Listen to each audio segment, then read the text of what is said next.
Countdown is on to Super Bowl 52, just 12 days away at U.S. Bank Stadium in Minneapolis. Both top seeds reached the Super Bowl for the fourth time in the last 5 years. New England got there after Tom Brady figured out that Jacksonville D, playing with a cut on his throwing hand that did require stitches. Brady carved up the left side of the Jaguars defense.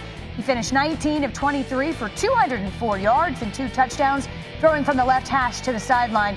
Throwing to the rest of the field, Brady 7 for 15 for 86 yards. Here's Brady on the most scrutinized right hand in New England. You know, we ran into each other, and my thumb just got bent back. It wasn't his helmet or anything. It just, kind of got bent back. That's why I thought it was a lot worse. It was pretty stressful. I think I was stressed out. Because, again, you drive home and you got, all these stitches in your hand in a place, and you're just driving home. And I got home and I saw my wife, and she said, "What happened?"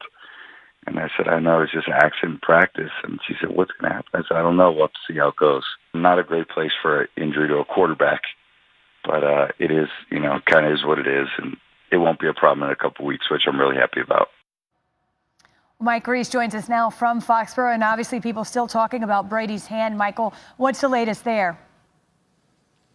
Well, Wendy, as of this morning, those 12 stitches hadn't been removed from his hand, but I'm told that the area around the cut looks good, and that's really the biggest thing for Brady at this time, just to manage that so it can heal properly. And listen, we probably shouldn't tell Bill Belichick that we're talking about this. Yesterday, in his weekly interview on sports radio WEEI, he said this whole thing has been more media circus than football crisis. He explained how sometimes when things happen early in the week that aren't really major, they have a chance to resolve themselves, and that's how he viewed this situation. And Wendy, just to set the scene for you here, it is a player's day off for the Patriots today. Players expected back in tomorrow. It hasn't been announced yet if the team will practice, but if they do, we'll keep an eye, Wendy. I got it taped up here for you, and we'll be watching that hand. His hand a lot bigger than this one, but that right hand obviously still going to be keeping an eye on it. Always going the extra mile, Mike Reese, to be prepared. We thank you for that. Adam Schefter does the same thing. He's back with us. And Rob Gronkowski, Adam, landed in concussion protocol during Sunday's game. Where do things stand right now?